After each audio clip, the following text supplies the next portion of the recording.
Assalamualaikum warahmatullahi wabarakatuh. Masalah baru gitu. Jadi intinya itu ada penyelesaian masalah yang nggak harus seperti itu gitu, pakai drama, pakai apalah yang. Terus cerita ketiga, banyak peristiwa-peristiwa sosial.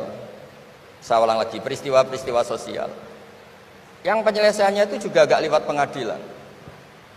Ada ayat wa Daud wa Sulaiman idh yahkumani fil harthi idh nafashat fihi wa namul qaum.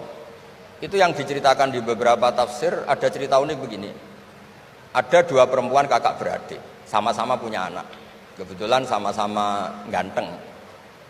Karena masih kecil itu kan mirip. Saya ulang lagi, karena masih kecil itu mirip. Karena sama-sama Arab, ada Arab sama Kebumen. Kalau sama Kebumen kan hidungnya beda, sama-sama Arab, bukan sama-sama Arab, sama-sama ganteng. Singkat cerita, yang satu ini dimakan serigala, anaknya yang satu dimakan serigala. Kemudian semuanya mengklaim yang dimakan tuh anak kamu, bukan anak saya, sehingga anak satu ini milik saya. Yang satu bilang, ini anak saya yang selamat, yang anak kamu dimakan serigala. Nabi Daud ketika ada pengadilan seperti itu menghukumi yang argumentasinya meyakinkan. Sudah, ini milik kamu karena kamu lebih berargumentasi. Setelah keluar, kata Nabi Sulaiman, pas itu masih kecil, kalau hakimnya saya, keputusannya tidak seperti itu. Karena Nabi Dawud itu demokratis. Saya pokoknya tidak akan keluar dari jalur Quran sebagai pemenuhan, karena saya Profesor Quraisy, Profesor Zain itu orang yang sangat menekuni Quran. Terus kata Nabi Dawud, Sulaiman sini, sudah kamu saja yang mengadili. Ternyata apa Nabi Sulaiman itu? Ngambil pisau. Mana anak yang selamat? Ini, udah kita bagi dua saja supaya agak konflik gitu. Terus ada yang nangis histeris, menangis nangis, yang satu tenang saja. Terus sama Nabi Sulaiman, anaknya dikasihkan yang nangis. Ini ibu beneran ini, berarti ini ibunya beneran ini, anaknya mau dipotong nangis, kamu mesti ndak, masa anaknya mau dipotong diam aja. jadi ternyata sebagian pengadilan dulu itu pakai perangkat psikologis. Gak mungkin secara naluri normal orang anaknya mau dipotong membiarkan, itu pasti tidak ibunya itu. Akhirnya dimenangkan yang nangis tadi. Jadi banyak cerita di literatur saya. Itu tidak semua masalah atau kemungkaran atau maksiat atau apa itu diselesaikan pakai cara-cara mempermalukan di depan umum atau pidato berapi-api yang mojokkan sana sini. Cerita saya yang terakhir adalah tentang Rasulullah Muhammad SAW. Itu ada orang yang jenisnya hipersek atau hiper lah. Itu dia mau masuk Islam tuh problemnya karena dilarang zina, dilarang seks bebas. Gaduh di masjid itu. Nabi memang kalau nemuin tamu di masjid karena itu wilayah publik. Nabi tanya, "Loh, kenapa gaduh?" Itu ada pemuda yang ingin masuk Islam tapi yasta'dzinu fi zina. Dia minta izin supaya tetap boleh zina. Nah, kenapa gaduh? Semua sahabat melarang karena itu nggak mungkin itu. Makanya nggak boleh ketemu jenengan itu. Kata Nabi, "Enggak apa-apa, suruh ketemu saya." Setelah ketemu Rasulullah di depan beliau, "Apa betul kamu pemuda yang ingin masuk Islam tapi minta izin tetap boleh zina?" "Iya ya Rasulullah." Apa jawabannya Nabi itu unik.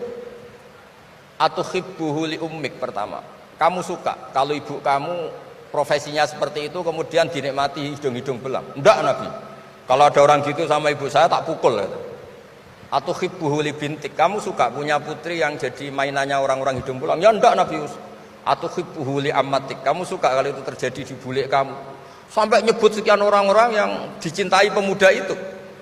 Akhirnya pemuda itu, wallahi, demi Allah saya tidak pernah melihat sesuatu seburuk zina, seburuk itu. Dan demi Allah saya tidak akan zina lagi. Jadi logikanya diset oleh Nabi. Dan Nabi tidak ngancam neraka, tidak marah, tapi logikanya diatur. Itu pula yang sering digunakan di Quran, sering ada kata kul aro'aitum, ya kan banyak di Quran. Aro'aitum itu orang diajak berpikir bersama. Ya, jadi menjaga kemajmukan, menjaga ukhuwah itu dimulai dari cara menyelesaikan. Tidak semuanya harus pakai marah-marah, pakai apa. Dimulai dari Allah sendiri. Dalam banyak cerita di Quran, di hadis itu suka hal-hal yang kecil, yang keseharian.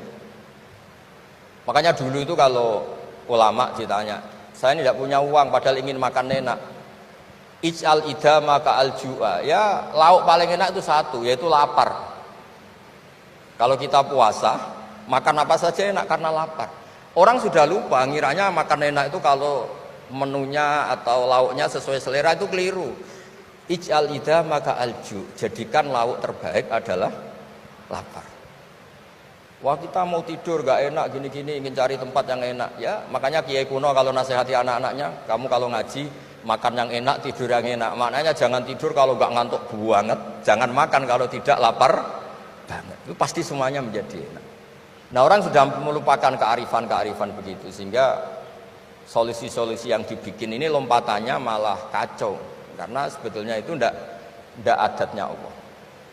Terus yang terakhir, ini makalah yang saya bawa dari dalam. Ini mungkin nanti Pak Munjid bisa belajar. Bisa ya tadi, bisa dijual ini. Karena sekarang itu ngaji itu pokoknya keren lah sekarang itu. Ngaji sekarang tuh fid dunya hasanah wa fil akhirati hasanah. Dulu ngaji itu hanya fil akhirati hasanah, enggak dapat apa-apa. Kalau sekarang tuh fid dunya hasanah wa fil akhirati enggak jelas. Karena sudah dapat upah itu.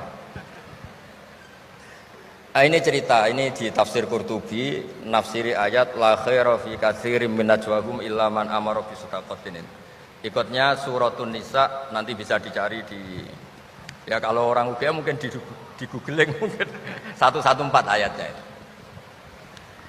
Sistem di pengadilan Indonesia, misalnya ada orang sengketa, kadang-kadang dilaporkan ke polisi itu silakan selesaikan secara kekeluargaan. Itu ternyata ini di tafsir Qurtubi di kitab saya baca teksnya supaya nanti ditafsir Pak Quraisy. Wa kataba Umaru ila Abi Musa al-Asy'ari radhiyallahu anhu qal rudda al-khusuma hatta yastalihu fa inna faslal qada'i yurithu bainahum ad-daghain. Jadi kalau ada orang sengketa, silahkan kembalikan yang sengketa, kata Sayyidina Umar. Jangan-jangan mereka punya solusi kekeluargaan. Karena kalau diputuskan di pengadilan itu bisa yurisuddohoin, bisa melahirkan dendam, hasud, dengki.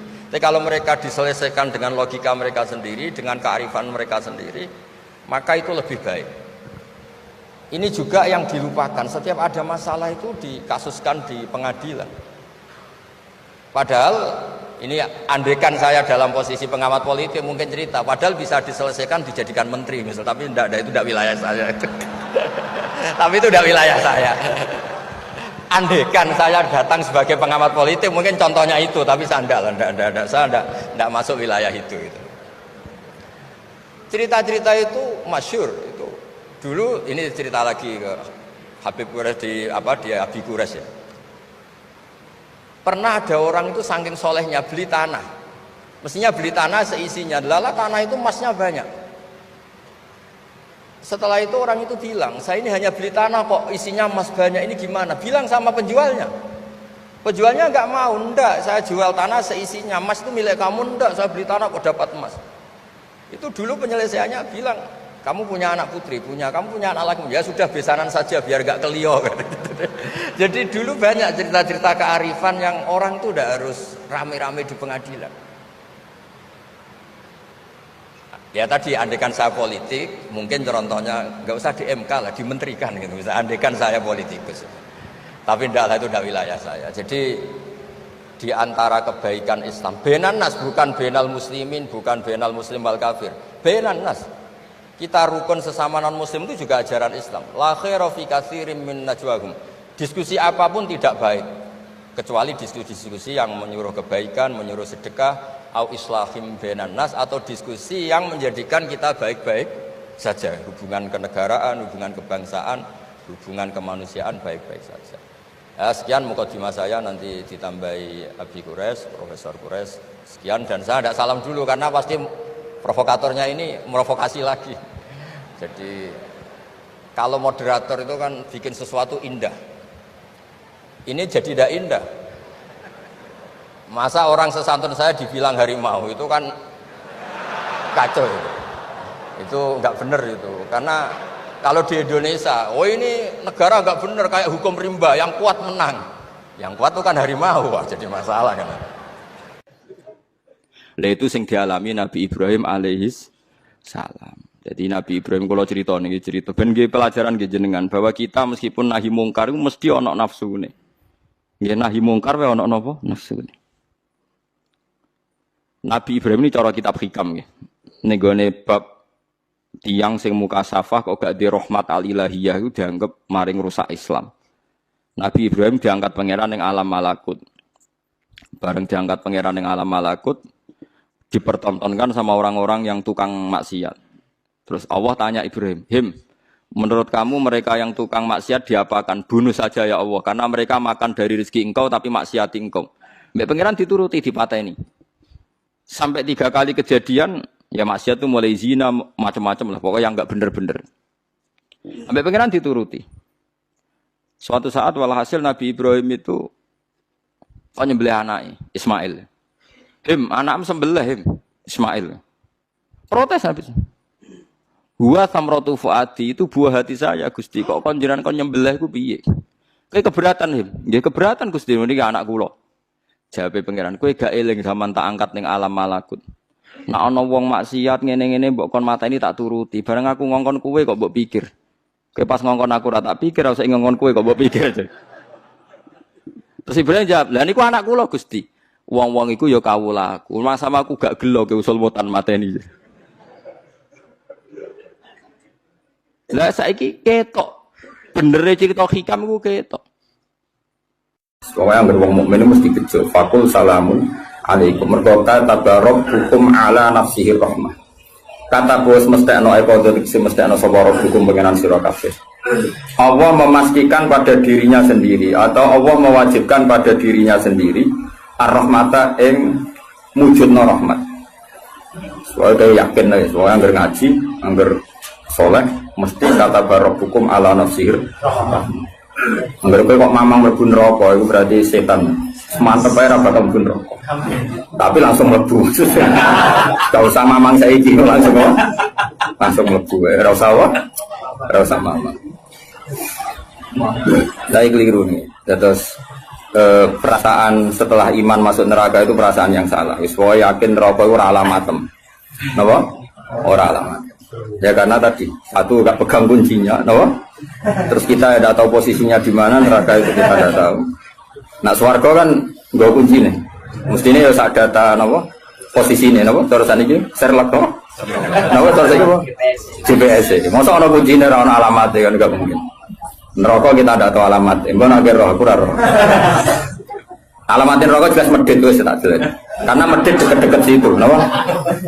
Ya kan bakhil qaribun minanar kan at-taqiyyu qaribun minallah qaribun minal jannah wal bakhilu baidun minallah qaribun. Jadi kalau sampean kepen takok alamatin neraka, ya medit deket-deket situ kan. Jadi alamatin rokok napa? Medit. Agar medit ya sudah deket. Ya di kawasan situ, napa? Jadi gampang kan kita takok alamatin rokok itu. Nah alamatnya wali ya qaribun minallah ya deket-deket situ. Jadi mau ngaji, syukur-syukur tiap ngaji ke apa layat yang tak apal, tak wajah, kondang tenang. Apa lo hati, coba simaan roh hati. Ngumpul lomba. Dawe pangeran, eleng-eleng ya. Terus hampir semua ulama itu sepakat ya. Jadi dawe pangeran itu nanti ngikat itu statusnya dulu. Apa? Statusnya dulu. Nanti kalau status itu jelas, nanti ketentuan hukum ya hanya di status itu. Seolah lagi hanya di status itu. Misalnya gini, wa anzir bihil ladina yakhafuna. Peringatkan dengan Quran orang-orang yang punya rasa takut. Rasa takut akan nanti ketemu Tuhan. Yaitu tengororo mahsyar, ayyuhsaru ila rabbih. Nah, sekarang pertanyaan saya, yang merasa takut akan terjadinya mahsyar, terjadi ketemu Allah itu orang mukmin apa orang kafir? Enggak jauh itu. Orang mukmin. Ya, sepakat ya, karena yang punya perasaan yakhafun itu hanya orang mukmin. Sebab itu Imam Suyuti ngendikan wal muradu bihim al mukminun al asun apa? Wal muradu bihim al mukminun al asun. Jelas ya ini masih jalalan nih. Bangkune kira paham ya. Mulane sedurunge ngaji ku sinau kok nyocokno ilmu, paham ya? Jadi agar aku kok cocok terus wis alim kok Gus Ba kan oleh enak. Terus minggu berikutnya ora usah ngaji, kan wis padha napa? Lah, ya jadi sedurunge ngaji kok sinau. Kok ternyata keteranganku kok padha, ya wis langsung mulai ngono padha. Ya, dan narasi nau terus pinter neng kere malah ngeklaim ladu. Malah repot meneh. Tapi kalau seneng sing keklaim, gampang syukur, napa? Kalau baleni malih. Saya banyak baca tentang ulumul Quran, banyak baca selalu. Status itu penting sekali. Ya saya ulang lagi ya. Peringatkan dengan Quran orang yang takut akan terjadinya mahsyar, yaitu posisi manusia yuhsaruna ila rabbihim, digiring menuju Tuhan. Kalau dikasih an ya yuhsaru ila rabbihim. Orang-orang itu peringatkan bahwa nanti di mahsyar itu faktanya domir sa'an itu domir faktual. Nah faktanya adalah laisa lahum min dunihi wali wala syafi'. Nanti di akhirat itu, di mahsyar itu tidak ada lagi yang bisa menolong tanpa melibatkan Allah. Karena tentu Allah itu aktor utama al-fa'ilul mukhtar. Semua tentu terserah Allah. Nah pertanyaannya begini. Lalu maknanya apa? Tentu orang-orang kubu sebelah. Terus anti syafaat. Ya kubu sebelah mana? Itu kabarannya kubu sebelah. Makanya itu problem ya. Makanya gue debat sampai kubu sebelah tadi. Sopoai sebelah. Itu repotnya di situ. Mazhab ahli sunnah yang mainstream kadang tidak didukung zahirul ayat, tapi mazhab kita didukung tahqiqul ayat. Memang makna detailnya, makna detail itu beda dengan makna yang zahir. Ya misalnya gini, saya ulang lagi ya. Jadi status itu tentukan dulu. Ya, yang khaufun artinya mukmin apa musyrik? Mukmin, karena punya rasa apa? Takut. Artinya dia iman terjadinya taat, terjadinya kebangkitan. Jadi mereka juga punya grogi ketemu Allah. Nah lumayan kan punya rasa grogi itu lumayan, berarti mukmin. Tapi yang boleh grogi itu hanya al-mukminuna al-asun dari maksud. Yang punya grogi itu hanya orang mukmin yang maksiat. Kenapa demikian? Karena kita tahu ala inna awliya Allahi la khaufun alaihim wa lahum yahzanun. Kalau kita wali kan tidak ada rasa takut. Sanane kangen pangeran. Makanya wali-wali itu sampai mati seneng, kangen pangeran kok mati beneran yang ketemu sing disenengi kan. Oke, wedi kan mergo ngerti alamatmu. Sing akhir sing wedi mergo sadar alamatnya kemana, napa? Ngerti alamatmu. Nah, kalau wali itu kan pikirannya tadi la khaufun alaihim wa lahum yahzanun. Definisinya wali itu alladzina amanu wa kanu yattaqun lahumul busyra fil hayatid dunya fil akhirah. Mereka punya kegembiraan baik zaman hidup maupun setelah akhirat. Malah ana wali kok pahpoh. Dunya wis rusak sumpek kabeh rapati wali. Memangnya dunya ngene iki sing gawe buyutem. Dunya koyo ngene iki sing gawe pangeran. Pemilu kacau sing gawe yo pangeran. Kowe melarat sing gawe pangeran, kabeh pangeran sing happy wae digawe kekasihmu. Wong nak seneng cawe wedok ayu, wis merengkot yo ayu, guyu yo ayu. Apa meneh iku pangeran. Pangeran iku gawe donya kacau ya tetep apik, gawe donya apik ya tetep apik. Wong pangeran ra ono salah. Sing duwe ape bapak ngono. Masa mesti gawe donya kacau sapa? Makanya perdebatannya Mu'tazilah sama Ahlussunnah kan gitu. Mu'tazilah itu berkeinginan Allah itu hanya bisa melakukan suatu kebaikan. Karena keburukan biar diciptakan iblis. Terjadi Ahlussunnah. Nah ngono pangeran kalah lah kaelain gitu. Foto jangan melain. Nah, malahnya cara Ahlussunnah sebagai khairihi wa syarihi. Makanya saya dukung kebodohan karena supaya iman be kodok. Anggapnya latihan iman be khairihi wa syarihi. Enggak apa-apa kalau demi iman be kodok-kodok sudah keburu. Ya sudah seperti itu. Saya ulang lagi. Nah, orang yang punya rasa takut ketemu Allah itu tentu orang mukmin. Kenapa takut? Ya karena maksiatnya banyak. Nah sudah, berarti makanya Imam Suyuti memutuskan wal muradu bihim al mukminun al asun. Maksudnya tawarai dari ahli tafsir, tawarai gendong. Kenapa beliau berani ngendikan wal muradu bihim al mukminun al asun? Nah, itu ya satu kebenaran. Nah orang-orang seperti itu tuh kandani laisa lahum min dunihi wali wala syafi, bahwa mereka itu tidak akan lagi dapat syafaat kecuali dapat izin Allah. Nah tentu kubu sebelah akan mengartikan, makanya tidak ada wasilah, tidak ada syafaat bimuqtadu hadil ayat, dengan konsekuensi makna ayat ini. Ya teori itu mungkin benar, tapi juga mungkin salah. Mungkin salahnya adalah kalaupun nanti Rasulullah Muhammad mensyafaati atau para wali atau para ulama mensyafaati, memangnya bukan kehendak Allah, kan dia tetap kehendak. Cuma kan para wali itu panitia saja. Misalnya aku nyafaati Toha Gusti niki santri kulo, masih melepuk ning podium di santri. Nah, terus Dibuktekno, malaikat ki nyekseni nggih kadang-kadang nggih ngaos. Tapi ngedole kata ngedole. Goleke kalian ngedole kata ngedole. Terus abilon nah niku jenenge cah pinter Gus. Wong golek badhe iku cah pinter. Akhire yo wis ora apa-apa langsung. Nah, misalnya saya nyafati seperti itu kan memangnya kehendak siapa? Ya kehendak. Maka kata Imam Ghazali, masalahnya apa? Itu nggak ada hubungannya dengan syafaat dan tidak syafaat. Kalaupun nanti dari awal kan memang gitu, mangdalladzi yashfa'indahu illa bi'idznih. Di dunia otoritas yang milik Allah, nanti di akhirat juga milik Allah. Jadi ini penegasan tauhid yang normal saja, tidak ada konsekuensi makna, tidak ada syafaat. Saya ulang lagi ya. Jadi ini kan ilmu tauhid yang normal saja.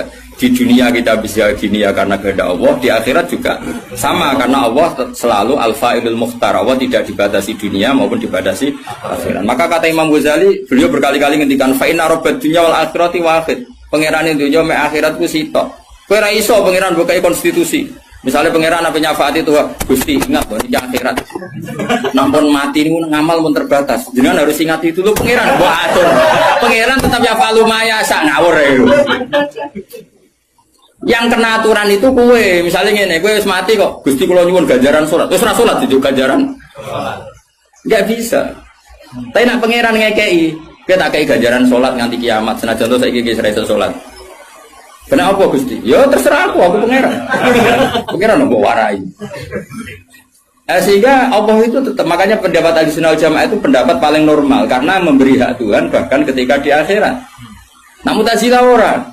Pangeran butuh tunduk ke konstitusi, batas amal, batas akhir. Jadi kena limit. Jadi kaya kenaan pulsa. Jadi kalau pangeran nyafaati wong nganggur-nganggur ini lagi, Gusti ingat loh, ini sudah akhirat, batas akhir amal. Kan sudah mati. Pangeran raiso, batur untuk raiso. Sebagaimana dia Rahman zaman ning dunia, ya Rahman ning akhirat. Sebagaimana dia kudroh di dunia, juga kudroh di akhirat. Karena Tuhan tidak pernah dibatasi akhirat. Itu yang diyakini Ahlussunnah wal Jamaah. Makanya ya ayatnya umum saja. Wa kam min malakin fis samawati la tuhni syafa'atihim syai'an illa min ba'di ayyadzana Allahu liman yasha'u wa yarda. Itu jelas. Kalau kamu menafikan syafaat berarti menafikan ayat itu jelas. Tidak ada syafaat lagi di akhirat kecuali bagi orang sing Allah kehendaki. Man itu manusia apa Allah? Orang kan? Berarti nanti selalu ada orang yang dikecualikan, yaitu orang sing yasa Allah punya otoritas memberi syafaat. Kalau istisna itu tidak ada gunanya, lalu kita percaya apa? Coba kalau orang bilang gini, Ja'al qaumu illa Zaidan, itu Zaid datang kan? Datang kan? Atau ya datang ya, terserah lah. Misalnya Maja'al qaumu illa Zaidun. Ya, atau Maja'al qaumu illa Zaidan itu subsai terkib yang di Alfiyah itu. Ketika istisna diucapkan itu ya mustasna itu ada gunanya. Ya, misalnya saya bilang gini, Ja'al qaumu illa Zaidan, masyarakat sama datang kecuali Zaid. Ada gunanya enggak kata illa Zaidan? Ada. Yaitu memaklumatkan kalau Zaid tidak datang. Tidak ada syafaat kecuali miliknya Zaid. Berarti Zaid bisa nyafaat. Sekarang Allah jelas-jelas ngendikan tidak ada syafaat kecuali illa min ba'di ayyadzanallahu liman yasha'u. Berarti izin Allah itu ada dan izin ini akan diberikan sama orang-orang yang digedaki Allah. Ya misalnya kayak Rasulullah, kayak para wali. Lalu kalau syafaat kamu nafikan secara kuliah, secara ekstrim, berarti istisna itu gak ada gunanya. Lucu nggak Allah ngendikan, kemudian tidak ada gunanya. Misalnya santriku kabeh ya ahli sunnah, kecuali isi sitok misalnya. Ya kan ada betul. Ada betul, meskipun suratan apa? Suratan itu raine tok misalnya. Kabeh santriku nggo siar Islam kecuali sitok niate mergawe kan mesti ada. Nah, itu kan. Mbok yo wong iku mikir gitu. Allah kan ngendikan mangdalladzi yashfa'u indahu illa bin. Siapa yang bisa memberi syafaat kecuali dapat izin Allah. Kemudian mustasna ini dihilangkan. Orang anu syafaat blas. Berarti kalimat ini menjadi salah kan? Iya. Padahal kalimat dari Quran ya, tidak ada syafaat kecuali mendapat izin. Berarti natijahnya ya ada syafaat yang berlisensi, berizin. Ini tidak maunya mereka kubu sebelah butiwa sebelah. Paham ya? Mau terus syafaat gak ada. Itu ayatin di ora ono ayat ngono. Ono ayat sing ngono, syafaat gak ada. Enggak ada, ayat itu ono istisna, tidak ada syafaat kecuali mendapat izin. Artinya apa? Ada syafaat kalau mendapat izin. Natijanya adalah isbatus syafaat, bahwa syafaat itu ada. Lah siapa itu? Ya mayyasa wa yarda, orang yang digedaki Allah dan diridani. Ya tentu saja sing ra diridani Allah kan neraka nyafati sopung kejet-kejet dhewe. Makanya ya kubu sebelah itu ya seperti itu. Dia mikirnya alai salahu min dunihi wa suai ka ono syafaat. Qala ta'ala alhamdulillah do hafal Quran. Nah sing bantah ya hafal Quran padha ae bantah-bantah. Ya seneng reporter yang mergo seru. Sing bingung sing alim Gus delok. Ngene cara bapak zaman Sugeng. Ah delok omongane ngomong tambah goblok. Mereka tambah gak jurus, coba. Tambah apa? Gak jurus, modal hafalnya kok bantah-bantah. Ayo degelan. Lo sering ngambil jawab bantah-bantah tiang, kita tantang. Ya hafal Quran, enggak. Hafal hadis, enggak. Kelas sampai aku ngaji ora debat. Debat itu imbang. Masa Mike Tyson di musono Elias Pikal. Ya mati no Elias Pikal. Debat itu imbang, nek hafal Quran, hafal hadis, debat be aku. Iso cocokan ayat. Nang ngene iki kowe ngaji alif bata ae. Tak ulangi ikra tak kira ati. Cara Kiai Bisri kan nak ngamuk kubu sebelah Kiai Bisri zaman Sugeng. Kalau yang menangi rok murid-muridnya. Mem fathama tak fathata mem domamu. Matamu. Kau mangkel. Ora tau ngaji kok ngomong-ngomong Islam. Iku sajane wae ngaji apa mem fathama. Piye kok? Sing biasa cangkem elek iso, enggak, Mas? Piye mem fathama? Tahu tak terus. Tadi akhirnya orang-orang iso ngaji kok sok ngiyai kon meja. Melfat sama. Ya sih gue. Gue nak tercangkem elek, semua langsung elek. Ya tu capek lali saya elek. Kata elek nih gue. Kamu apa pangeran sepurane akeh tenang ae. Tak lapor pangeran. Eleng-eleng. Saya ulang lagi, ini penting sekali dalam ulumul Quran. Tentukan dulu siapa itu. Baru nanti ayat itu ini takmim apa khos. Ya saya ulang lagi, takmim apa khos. Jika misalnya ayat dihukum, saya kan keahlian saya memang tekuni fikih. Misalnya ayat dihukum, harus hukum misalnya gini.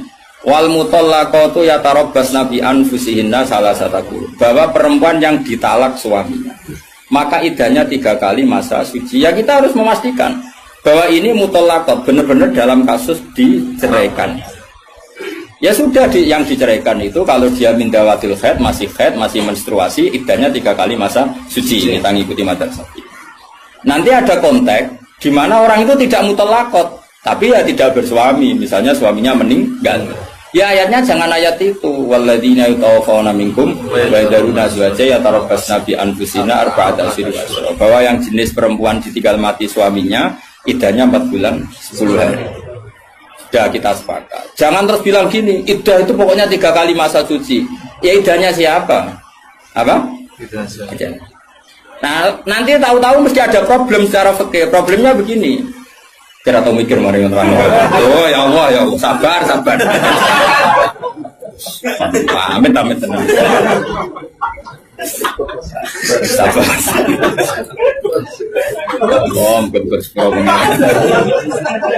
Problemnya kan gini mestinya gue ujung juga tak ngaji loh. Jadi sunnah Rasul orang juga tak ngalim ya sunnah Rasul. Apal Quran ya sunnah, lomo ya sunnah. Jadi meskipun kefair, kalau gue jabatan ya sunnah Rasul. Tapi sing ngalim ya sunnah Rasul. Milandi, sing gampang sing angel. Cangkemmu aku rasa ngomong. Nah, rungono ya. Problemnya begini. Lalu apa semua orang itu haid? Apa semua perempuan itu haid? Lalu kalau mutallaqat sudah tidak haid gimana? Padahal konteks itu. Nah, ini makanya mirip kayak tadi syafaat. Ya yang diidahkan dengan haid ya yang haid. Kalau yang enggak haid ya kita cari ayat yang lain. Dan alhamdulillah kita hafal Quran sehingga tetap tahu. Yang enggak haid itu masuknya ayat wallahi ya isna minal makhidi min nisaikum inirtabtum fa'iddatuhunna salasatu asyuri wallahi lam yahid.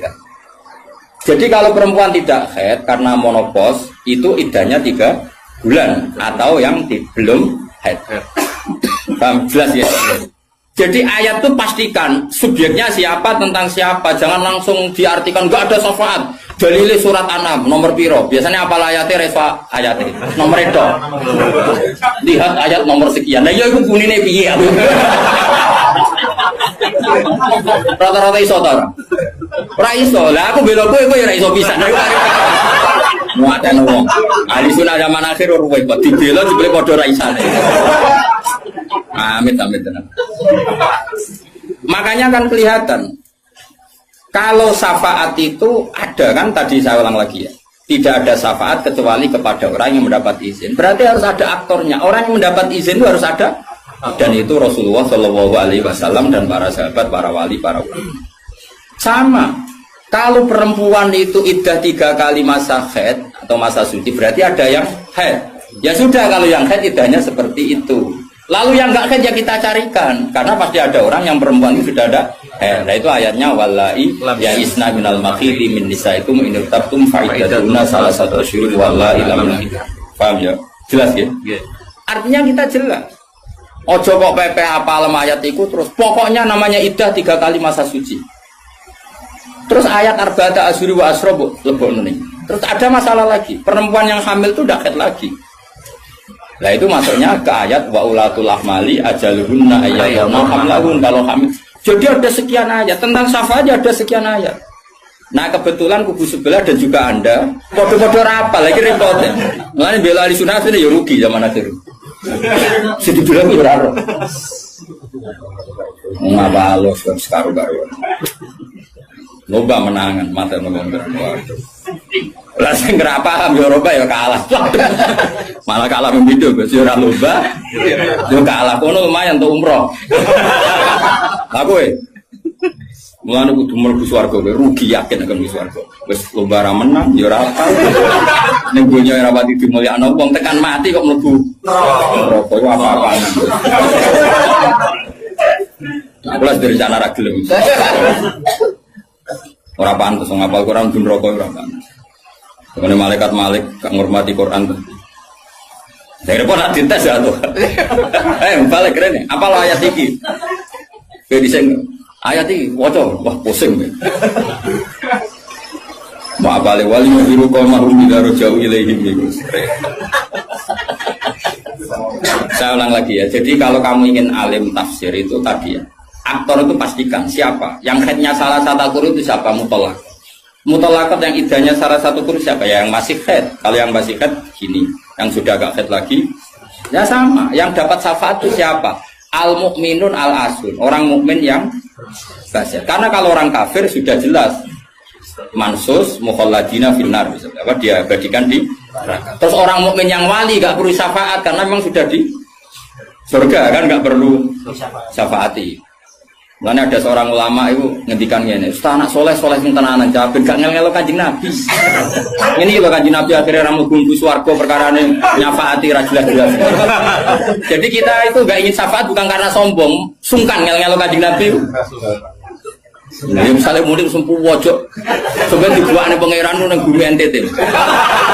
Nah misalnya Kanjeng Nabi cek nyafaati ning kawasan Medina. Angger apa bus swarga tesih Kanjeng Nabi. Terus nyafaati wong Jordan, wong Malaysia, di Jakarta tesih. Wonten setunggal. NTT. Amine munik. Wah. Akhire moro-moro. Tanya ke swarga kan wis gak ngel-ngelo. Jadi ana ulama itu sing aku ben saleh tenanan ben langsung swarga. Ora kok perkara ora buta syafaate Nabi ben ra ngel-ngelo. Kalau untuk setuju, menarik cara kula niku. Mulai sebenarnya gugus, karena ada di wali yang sudah Nabi, mau masalah pulau mah. Akhirnya kemudian bogolain terus ke sentimen ber.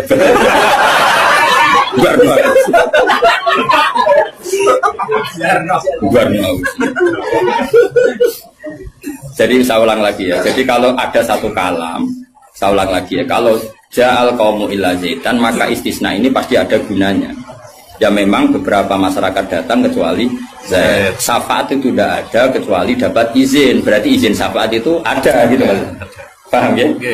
Izin syafaat itu ada. Ojo kok terus muni ora ono syafaat itu kesimpulan konti, ngono. Paham? Dong toh? Berarti aswaja? Ya aswaja. Enggak usah training kan? Enggak usah training. Ojo training balione gede jebule trainingnya ra mutu. Balione gede kursus aswaja. Boleh ngomongin strategi politik. Kita nggak boleh kalah sama sebelah. Ini kursus aswaja, kursus politik. Ada yang ini. Ya mereka kabeh orang kok. Ya saya ulang lagi ya, itu harus begitu ya. Jadi ayat itu harus seperti itu. Jadi mutolakot itu ada yang mindawatil khaid, ada yang tidak. Kalau mindawatil khaid idahnya salah satu huruf. Lalu ada orang yang jenisnya ulatul ahmal yang sedang hamil, itu idahnya ayyadhana hamlahu dengan melahirkan. Ada yang sudah ada haid kayak monopos, ya idahnya 3 bulan. Itu ada sekian kemungkinan, ya sudah statusnya dikembalikan ke statusnya, jangan ditakmim. Pokoknya yang namanya idah 3 kali masa suci. Ini untuk ilmu konti. Kok mau jujur ini pokoknya. Mati nak goblok kok jadi aja. Biasa wae digodewi ning omah. Paham? Goblok kok diajak-ajak. Bahaya. Makanya Imam Suyuti berani ngetikan wal muradu bihim al mukminun al asun. Kenapa dikatakan mukmin? Karena masih yakhafun, khawatir ketemu Allah dalam keadaan maksiat. Nah, khawatir ketemu Allah itu enggak siap, itu artinya dia percaya adanya pertemuan. Berarti dia mukmin dengan kebangkitan. Beda dengan misalnya orang ateis, ngalami yakhafun apa enggak? Enggak kan? Karena mereka yakin enggak ada ba'ats. Nah, itu cara berpikir Imam Suyuti wal muradu bihim al mukminun al asun. Jelas ya? Jadi contoh Masa alif maju. Mohon wis mandek. Saiki ganti ayat wala tatrudil ladina ta'una rabbahum bil ghadati wal asyi. Dia secara balaghah hujjah itu anggap saja ujung, asyi juga ujung. Jadi kalau dalam bahasa mana saja itu baina huma gak dihitung Gus Afif. Makanya kayak ojo terus mendingin. Berarti sing wajib mau sholat subuh be asar bahmu. Quran membahas esok sore. Ya ora ngono cara mubalaghah ora ngono dul-dul. Maksudnya ngomong ujung ambek ujung. Jadi tarafail waktu napa? Tarafail waktu, dua ujung waktu. Makanya sholat itu tetap 5. Engko nek terus dalil ayat iki sholat itu penting pagi sore. Berarti mau subuh mau asar aliran sesat. Tawari balaghah ya. Jadi cara balaghah itu kan ono dzikrul badi wa iradatil. Itu logikanya gini. Logikanya itu ya seperti tadi. Allah ngitung ujung sama ujung. Makanya Syekh Nawawi itu tak biji wong apik tenan. Padahal beliau wong Jawa. Justru wong Jawa itu barokah. Nak ngarang itu tak Jawa itu paham. Mergo bahasa Arab Syekh Nawawi Banten itu kan rodok Jawa, Gus. Jadi ora bahasa Arab kaya wong Arab itu. Dene ra paham tafsirune kebangetan. Maksudnya kan sajane bahasa Arab itu gampang. Tapi aku mau dadi wong Arab atau tafsir munir ya bingung mergo bahasa Arab rodok Jawa. Dua kacau bahasa Arab Indonesia kan kaca misalnya Al-Jami'ah, Al-Islamiyah, Al-Indonesia. Cara orang Arab kan bingung. Piye terkipe? Al-Jami'ah, Al-Islamiyah. Itu mesti bingung. Bahasa Arab itu bener, tapi cara orang Arab itu bingung. Karena perasaan orang Arab orang Jawa beda. Karena pikiran orang Indonesia kan universitas itu Jami'ah. Islamiyah itu yang Islam, Indonesia itu bangsa Indonesia. Ya bahasa Inggris sama bahasa Indonesia kan ya beda. Maksud sifat muqaddam mana kan beda. Tradisinya beda. Tapi alhamdulillah ya sudah seperti itu gak apa. Dalam Indonesia ya paham. Wong Arab sesuai ya paham. Anut wong Indonesia. Anut wong apa? Sama saya tak bedai. Tidak, ini jawab saja. Kira ditapai wong agama mau buka jawab ya? Islam kan? Oh, bener. Terus saya cawe itu ditapai agama mau Islam kan? Karena masdar. Kenapa? Masdar itu bebas mudzakkar, bebas muannas. Tapi sekali pakai isim fa'il. Ya sekali pakai isim fa'il. Anak kamu perempuan, semoga jadi anak solihah kan itu. Kalau lelaki semoga menjadi anak soleh. Ya begitu. Ada muslim, ada muslimah. Ya kan, ono hadirin, ono hadirat kan. Baik-baik lah. Makanya kadang orang mubalek gaya, assalamualaikum waalaikumsalam. Itu latihan bahasa Arab itu barang. Sebagian yang hadir kan perempuan ya. Assalamualaikum waalaikumsalam. Lah anak nuruti ngono malah kowe kesel karena tadi wong wedok ketemu wong wedok terus assalamualaikum nak sito. Nak loro alaikuma kan dia kesel. Kesel ora kira-kira.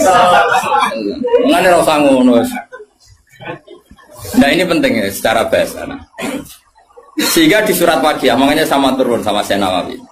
Di surat Waqiah itu pangeran ngitung itu ya ujung ke ujung. Misalnya di surga itu surat Waqiah ya fi sidrim mahdud wa talhim mandud. Nah, wa dhilli mamdud wa ma itu gak sing terusane iku fi samulnya fi sidrim mahdud wa talhim mandud wa dhilli mamdud wa ma imaskub wa faqiyatin katsira lamaqtu'ati ulam.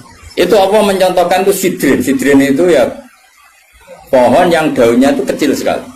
Jadi asidru kinayatun anil asjar sing yang kecil sekali, sing sohiron aurakuha kira-kira gitu, yang kecil sekali apa? Daunnya. Nah di situ terus Allah menyebut daun pisang, apa? Daun pisang. Jadi di situ disebut itu hanya sidrun, kira-kira orang Jawa jari ini Jawa maknanya widoro, padahal ya ora roh. Klasik kok. Kira-kira padahal widoro ora enak buat. Tapi intinya itu kinayatun misalnya anil asjar yang qalilun apa yang sohir ya, yang sohir apa aurakuha. Yang kemudian yang satu contoh pisang itu mewakili partai apa? Yang daunnya besar atau lebar. Kira usah protes. Kok ini nggak ada anggur? Kok nggak ada apel? Jadi pokoknya Allah itu cerita, ning swarga itu ono jenis buah sing mulai daunnya paling kecil sampai sing paling besar. Lah wis koyo ngene iku bil godati walasi dong. Dong, pinter, maju. Jadi selalu ada ilmu untuk memberi penjelasan itu. Diambil ujung sama. Makanya sebagian ayat aqimis sholata tarafain nahari wa zulafam.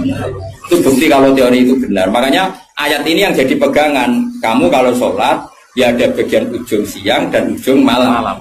Sebab itu limo itu keduman. Lah ayat ini kan terus kowe nakalan kan pagi sore. Kurang ngono, gobloknya jadi terusno ya lereni saat ini. Maksudnya itu bodat makili ujung. Asih makili ujung. Lah salat itu menghabiskan dua ujung. Tarafain nahari wa zulafam. Sing khotib bingung Mas, tarafian. Padahal khotbah deh. Kadang khotib ya engke, wong ayate ra apal kok. Ya tahu ono khotib sing lho.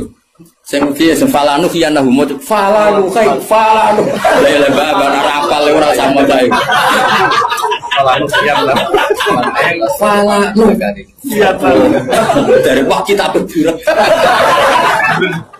iku teke sing burat kitab disalahno masih kitab ber lho aku ora ono kitab iso maca Pak meneh burat ora ono kitab ya iso maca to ngapal man amila sholihan min dzakarin aw unsa wa huwa mu'minun fala nuhyiyannahu.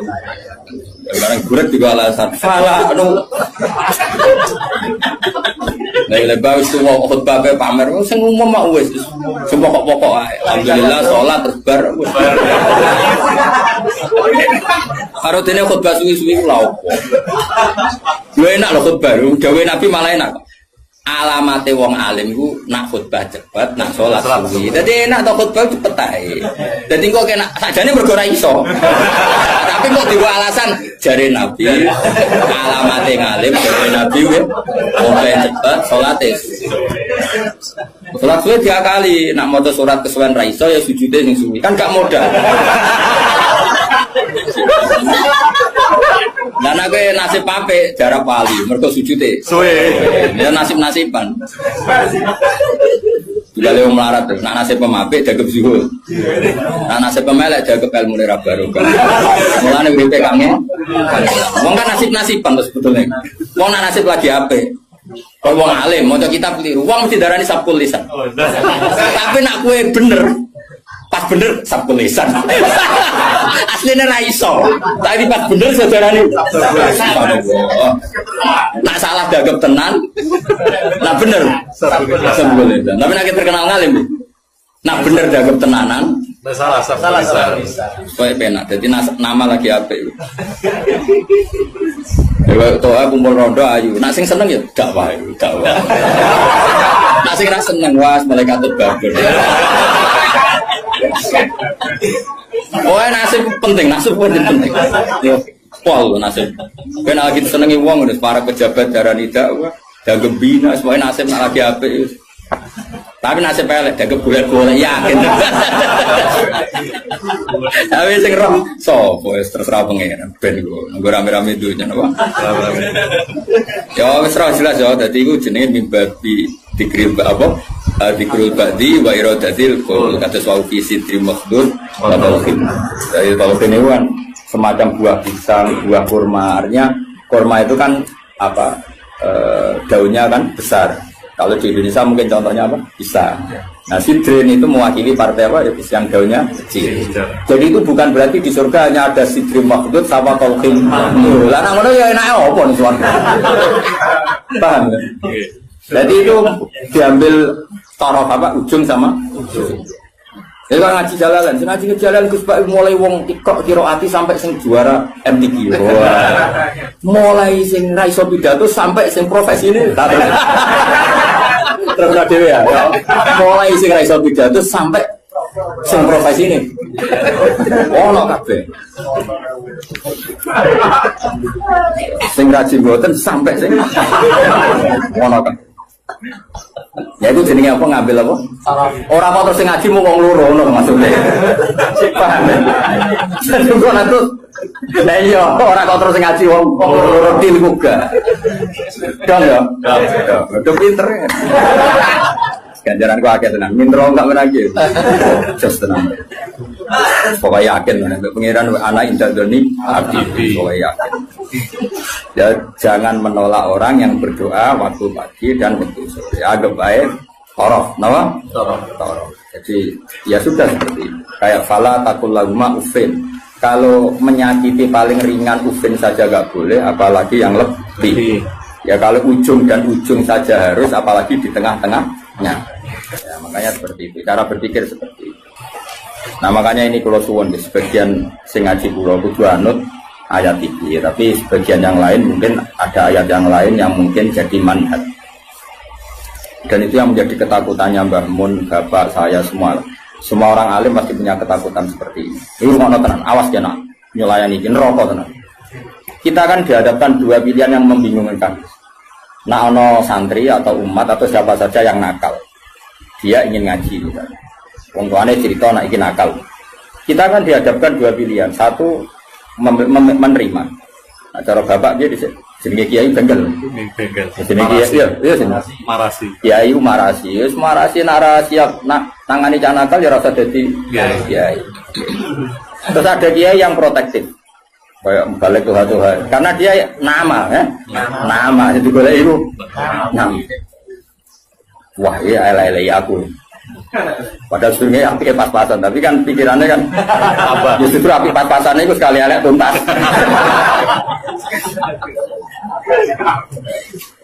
Nah itu problem. Makanya saya termasuk kiai yang nggak setuju kalau saya untuk diri saya sendiri tanpa ingin kritik yang lain. Itu haknya mereka. Sementing soal ketemu pangeran tanggung jawab. Misalnya gini, ada pondok, misalnya Gus. Nah ini nggak apa-apa, ini urusan publik. Orang salah paham pun. Sementing wanita tanggung jawab yang kersane Allah Subhanahu wa taala. Cara Fatul Mu'in nak ngarang kan. Wa hadza madzhabun al-qawahati. Ini mazhab yang saya siap ketemu Allah. Ukurannya mazhab kan gampang. Kamu berani enggak ketemu Allah dengan mazhab itu? Nah, ada orang yang misalnya pondoknya ingin steril, misalnya pondok unggulan. Syaratnya harus dihafal 10 juz. Terus iso maca kitab. Penting meneh bayar uang gedung mampus 2 juta. Jayane nomor 3 padahal itu yang penting. Dan ketara ora kedulnya dadi di modus pertama tuh apal 10 juz berperilaku baik jebule nomor 3 gedung 10 juta. Sajane sing penting iki cara yayasan. Kan kira-kira sing penting itu nomor 3 kira-kira. Aku ora mari ke sudon. Nah itu ya baik, sebaiknya mungkin itu jadi unggulan betul. Artinya iso direli kan, iso direli, iso hafal Quran, tamat SD hafal Quran karena bayar ya larang terus jenis yang bisa bayar itu artinya kan orang mengkas-mengkis ya. Nah, tapi nak santri melarat kan wong tuane Malaysia anake kon mulai ngomong ngaji. Mbak Yuni Rabi mulai wong apa jadi pelayan. Ribet. Kan rapal-rapal, wis goblok melarat kan rapal-rapal. Lah iki wis cerdas di dia. Sing bina tenanan Gus untuk gaji 2 juta ya. Untuk tenanan oleh bina. Wis UMR ya wis ngono. Tapi pertanyaannya, nanti kalau kita ketemu Allah, kemudian sing daftar itu yai kula badhe mondok, kuat kula namung urun kilo 2 kilo. Anak kula nggih dereng nate ngaji. Riyen iku geng-gengan lho, sakniki kepen tobat. Terus kowe iku nak nolak, iku mlebu ayat wala tatrudi ta ora? Jangan menolak orang yang iman. Tapi kalau kamu tidak menolak, kowe kan yo makani guru-guru. Macam-macam.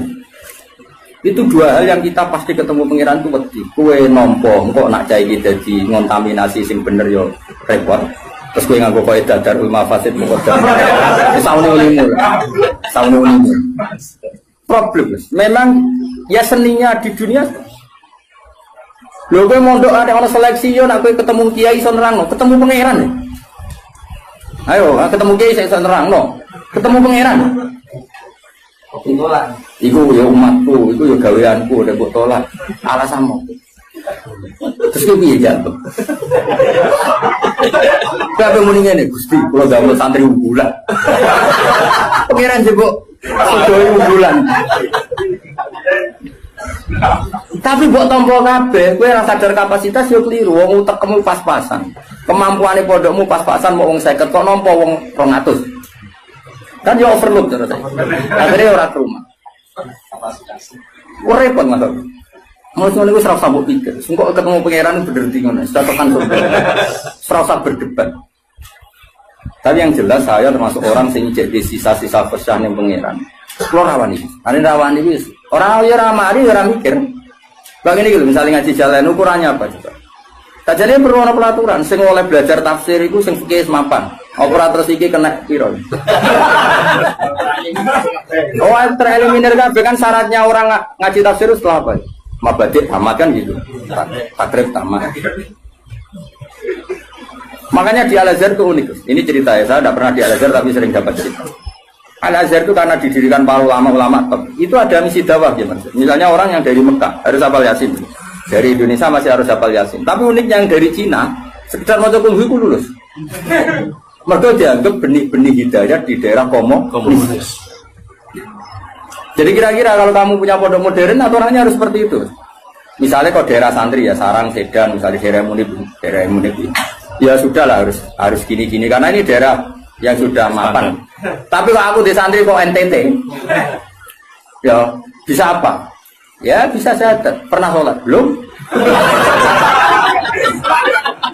Makanya apa ya anjing? Nah aku nolak jadi kafir meneh. Nak nompo ya rada kuwatir.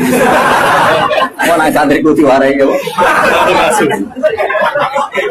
Tapi aku yakin nak dalam konteks sing ngene iki, nak tak tolak iku mlebu ayat wala tatrugi. Karena ini awal hidayah di daerahnya dia. Tapi nak koyo Munib tak tolak, Sedan tanpa Munib kan aman. Malah jokono dene masalah kan. Tahu ya? Hidang ya? Alhamdulillah, itu pinter. Aku maju tenan, ngaji maju. Yang penting kita tahu filosofinya pangeran. Pokoknya pangeran dawe, kamu jangan menolak orang yang begini. Makanya kita harus punya ketakutan. Mulane cara kula, kula bukannya memuji bapak saya enggak. Cara kula tetap setuju. Harus selalu ada kiai-kiai yang profil. Syukur-syukur kancanan Gus-gus yang rodok jadab-jadab itu. Di NU itu kan lengkap sebetulnya khazanah kita. Ada kiai yang hanya ngendikan akhlak terus kayak Pak Hamid Pasuruan, ada yang ngendikan makhluk gak baruan. Ada yang nunggu nakal-nakal kalau Gus Mek. Kita ini paling banyak khazanah. Karena ini semuanya umatnya Rasulullah, silakanlah dipimpin macam-macam. Yono sing ngurus sesuatu babi pidato Tuhan misalnya. Enggak apa-apa, kalau itu kebaikan. Cuma aku produk ini jajar tua bagi Hamid Wir kisah tulisan. Jadi aku tidak pernah itu keliru lah. Itu kesalahan terbesar saya dalam hidup. Permana ya? Artinya gini loh, misalnya Gus Hafiz di pondok unggulan, Kiai Mansur di pondok unggulan.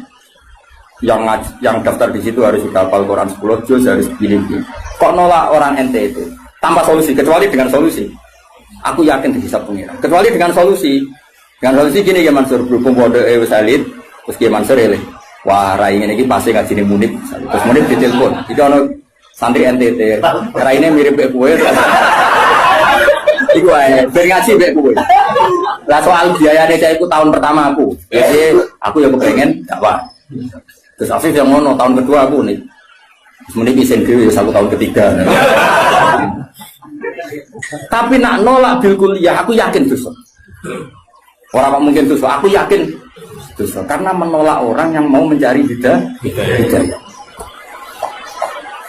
Karena nggak mungkin Islam atau fikih membenarkan menolak orang mencari hidayah. Tapi menerima tanpa seleksi dalam konteks modern kan nggak mungkin. Ya, misalnya terus bocah babal kedua terus yang pondok unggulan, suara popo. Lu pernah ini ada seorang keamanan pondok cerita saya. Kebetulan yang nakal ini akhirnya minta perlindungan saya tak. Hasil dia mondok ijek dua sisa whisky. Kita tahu ibu aman. Nah ini kok ada whisky? Oh sisa dulu.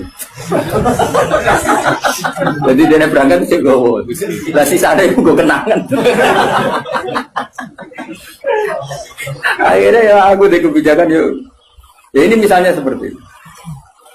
Jadi pengalaman keamanan pondok itu yang macam-macam. Ada yang lucu lagi di pondok besar itu kalau sudah di stasiun tuh, senjata itu jilbaban, itu kadang sudah celananan kau. Kita kok soal ungkep tuh sudah lama, mumpung keluar. Ya Jakarta santai. Dan keamanannya di sana nanti untuk stasiun nanti itu. Dan ini cerita. Misalnya seperti itu, kesalahan seperti itu lalu Anda boyong terjadi ke habitatnya lagi dan salah lagi. Kira-kira disalah no pengiran tetap disalah. Makanya ini kan berat-berat kiai ngadepi pangeran itu melarang menolak siapapun yang ingin baik. Makanya ini kan masalah, makanya ini PR ya. Kadang-kadang pondok modern itu berlebihan dalam mengimani disiplin. Tapi kita ini kan harusnya mengimani hukumnya Allah mbek Rasul, yaitu tidak boleh menolak. Nah, tapi kita kan ingin meroteksi santri kita juga. Misalnya bocah terlalu nakal kok nang nulari, wong virus itu nulari. Sing soleh virus ramadi. Maksudnya ramadi gampang nulari. Sing nakal gampang. Nah, akhirnya kiai nganggo faedah darul mafasid tapi nak cara aku tetap kudu urun solusi. Dan itu kalau di NU kan gampang. Beberapa Gus Jawa Timur jadab-jadab kan spesial ngurusi. Saya mana-mana itu. Dulu di Jawa Barat ada siapa? Kianom. Sing Suralaya gitu. Artinya gini, Allah kan menyediakan. Kalau pondok fikih kan nggak mungkin terima seperti itu. Ya sudah pasaran oban. Apa saya diumumno munib. Lho ya turunan. Lho ya turunan. Ya nak sanggup urunan kau ya. Ya pondok metal. Jadi kok tetap nakal nih konangan masyarakat. Lu delok sik kiai gitu. Jadi semuanya Santai darah mirip kiai ini, santai. Ya guys, setuju ya. Karena ia dibiayai. Siap nih. Jadi menurut saya ini penting saya utarakan. Tapi yang jelas supaya kita tidak terlalu mengagumi pondok-pondok modern yang mengumpulkan unggulan. Karena nanti kalau itu jadi filosofi masif, itu umat terbengkalai. Karena tempat pengajian tertutup. Makanya menurut saya semua kiai harus punya pengajian ini, terutama yang alim-alim. Karena kalau ditamu di pondok tidak mungkin, karena takut tadi virusnya tadi. Makanya menurut saya setuju ya kiai alim harus punya pengajian. Makanya saya tidak lama ada bangun yang punya pengajian ini. Gus-gus ya punya. Dulu kiai di Semarang ada Pak Haris Sejaba ya punya. Hampir semuanya kan udah punya pengajian. Ini kan jagani orang yang macam-macam. Mulai sing hafal Quran sampai tadi sini kira-kira hati. Uang ngutangi uang sampai sing kebulet. Ora di bojo sampai bojone loro telu ora kabeh. Macam sing meh pegatan nganti meh wayo ana to. Ya iku mau tarafail eli. Aqimus shalat apa? Tarafail nahari wa zulafam minal lail. Paham ya? Terus ini penting sekali. Yang penting jangan menolak. Kalimatnya apa? Jangan menolak. Kalau dibajuri lebih ekstrim lagi. Dibajuri itu contohnya gini, contoh murtad ya. ada seorang kiai atau tokoh siapa saja itu menjadi kafir, gak terima tanggung-tanggung. Kan orang percaya dulu nih bab mandi wajib. Kenapa? Mandi wajib. Bejuri ya aneh, bab murtad kok dilebok nang mandi wajib. Ulama ya aneh. Lah kula ya roh, yen kula wong alim mesti aku bolak-balik. Kira usah mamang tenan to ora. Tak percaya dulu. Kandhanane wong angel. Marane bab wajib mandi. Jadi gini kan, termasuk mayu jibul gusla kan al kafir ida aslam. Kenapa al kafir ida aslam? Itu dawai takrib, ya takrib fatul qorib. Ya ayo, ngerti tak takrib? Zaman jatuh. Benani siar ya rapo. Nggak mereka. Kajarannya loro Gus malah. Siar apa? Budaya kan ibadah.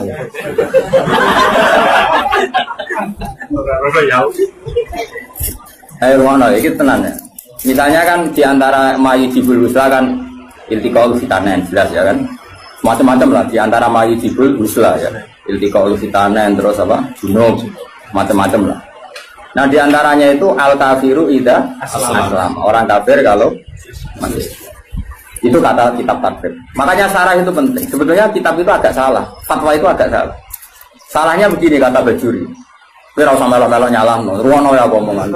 Ojo komuni, gak sopan. Malah keliru nek diterangno. Sopan goblok yo keliru aneh-aneh. Logikanya ngene lho, Gus. Ada orang kafir. Ya misalnya Zaid itu kafir, terus bilang ke saya gini, "Gus, saya mau masuk Islam." Ya kan? Sekarang jam berapa ini? Jam 12:30 pas ini ya. Ruwono tenan ini jam 1 pas. Gus, saya masuk Islam. Terus saya bilang gini, "Zaid, kamu mandi dulu baru nanti saya ajarin syahadat." Maka saya ini malah menjadi murtad. Paham ya? Karena saya membiarkan dia sekian menit tetap berstatus kafir yang saya bisa menghilangkan saat itu juga. Makanya benar, kalau fatwa itu benar Sulam Taufik dari awal kan, kalau ada orang ingin masuk Islam maka harus kamu syahadatkan fauron, apa? Fauron. Jelas ya? Bahkan nyuguhin teh aja saya tidak boleh. Bila perlu ngadek-ngadekan gitu.